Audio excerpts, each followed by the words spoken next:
Jean-Marie, bonjour.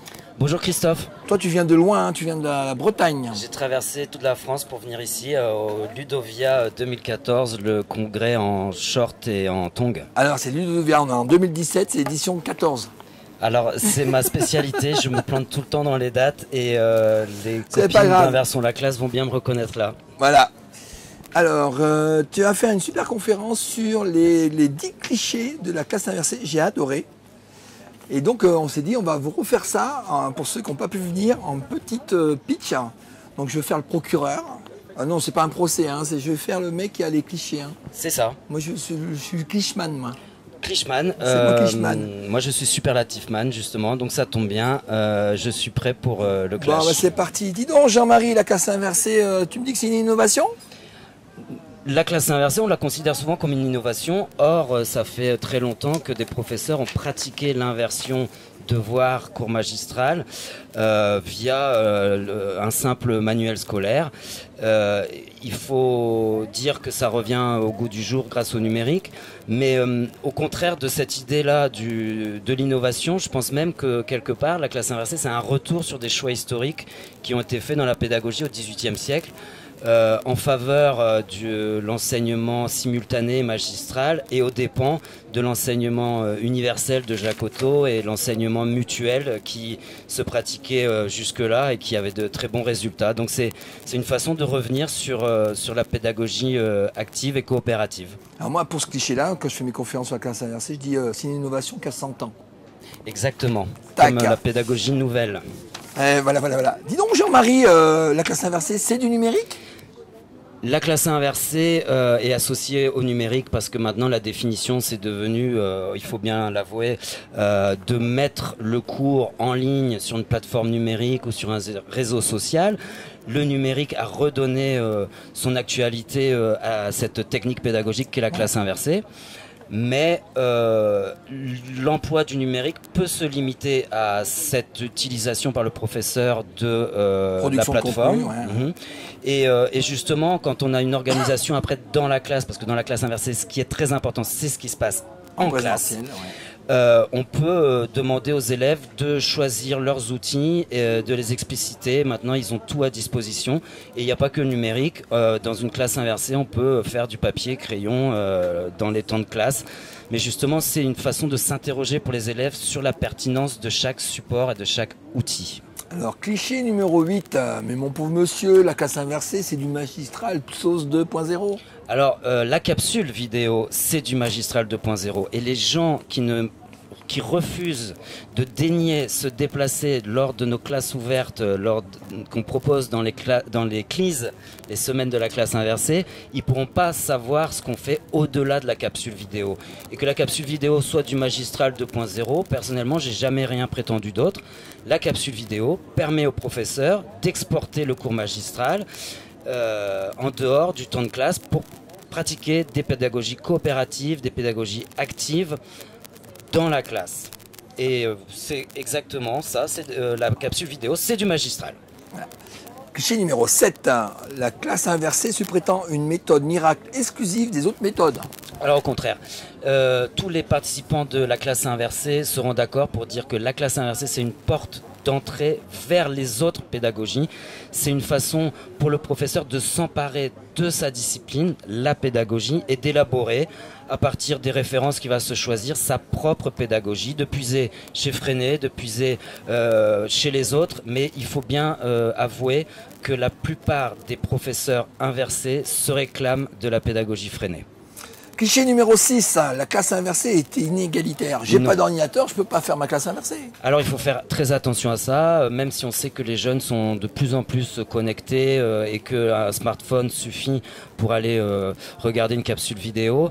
Il faut veiller à proposer aux élèves qui ne sont pas connectés à un support de secours comme une clé USB, un CD-ROM. Il faut impliquer aussi le documentaliste et mettre en ligne sur la plateforme du collège les capsules vidéo et que le documentaliste invite les élèves à aller les regarder, à remplir le QCM. Et ensuite, la classe inversée, au contraire, contribue à résoudre l'inégalité que constituent les devoirs à la maison pour les élèves qui n'ont pas la chance d'être aidés par leurs parents et pour les parents les parents pour qui, pour 47% des parents, le moment des devoirs est vécu comme un stress. Un calvaire. C'est un sondage Ipsos. Cliché numéro 5, hein, la classe inversée est une perte du contact humain. Alors si j'étais vous, mon bon monsieur, j'éviterais de m'avancer cet argument-là, parce que dans ce cas-là, c'est vous qui avez une vision de robot du métier de prof, parce que si vous pensez que le prof, en se filmant et en déléguant son cours à l'ordinateur, eh bien, il est en train de se rendre obsolète, c'est que vous-même pensez que le métier de professeur, c'est un métier qui peut être remplacé par la machine. Or, la classe inversée, en déléguant le cours magistral au-delà de la classe, permet aux professeurs d'avoir plus de contact humain, d'avoir une meilleure relation, disons, apaisée avec le groupe de la classe et de réhumaniser notre métier. Et comme dit Annick Arsenault-Carter dans cette vidéo un peu fondatrice qui est Comment se vit la classe inversée, elle dit aussi que pour le professeur, c'est une libération de cette répétition mécanique du cours. Exactement. Bonjour Annick. Bonjour Annick. Quatrième cliché, la classe inversée ne correspond pas aux bons élèves. Alors là, je vous donnerai raison, parce que les bons élèves, souvent, vont être les plus réticents, les plus résistants à des nouvelles méthodes. Un modèle qui marche transmissif, ils sont contents, c'est normal ça. Et on bouleverse un petit peu, on redistribue les cartes. On peut être une menace pour l'élève qui est à l'aise dans un système passivité, apprentissage, restitution à court terme.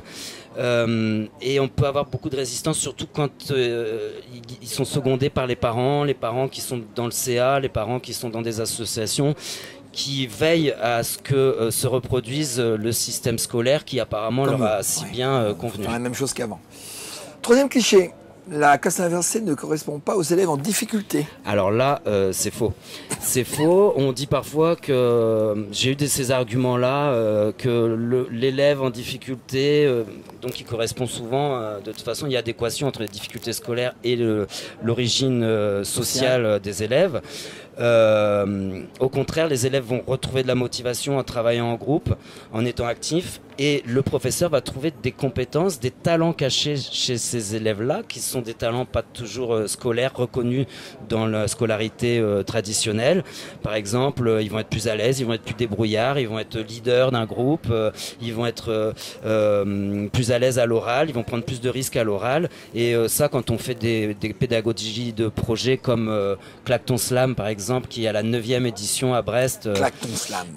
Tous les ans, les professeurs viennent nous voir et nous disent que des élèves en difficulté se sont révélés. Et tous les ans, les premiers prix de Clacton Slam, ça va des élèves qui sont en difficulté et souvent en grosses problématiques personnelles.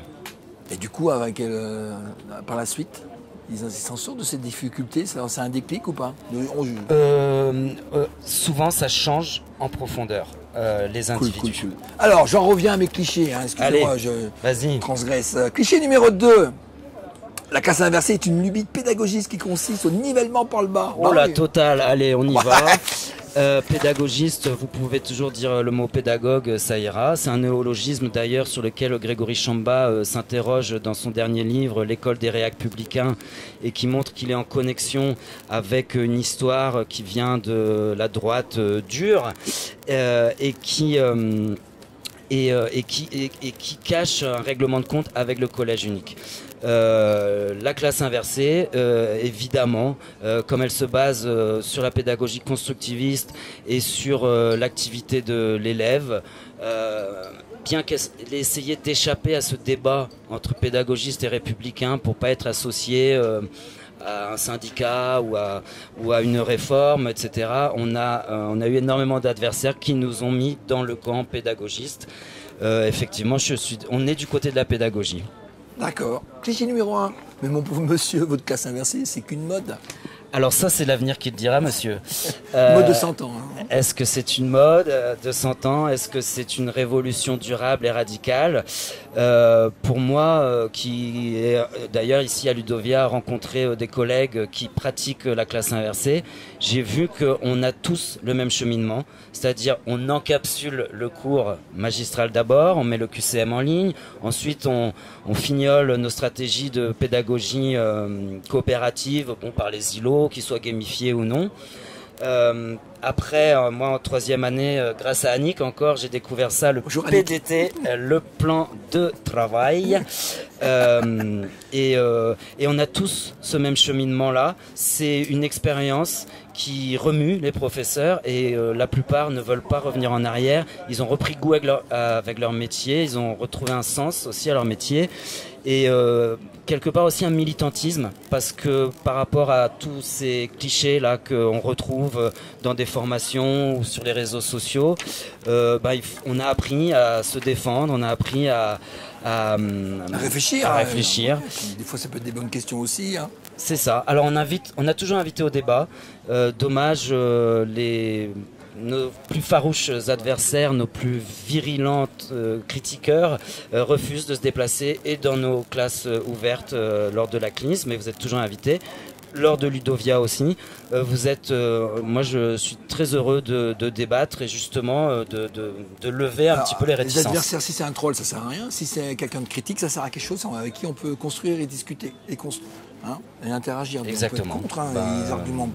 Des choses, il y a des gens qui sont plantés sur la classe inversée, mais le fait de leur faire discuter et d'argumenter, on avance. Le fait de râler pour aller, ça sert à rien.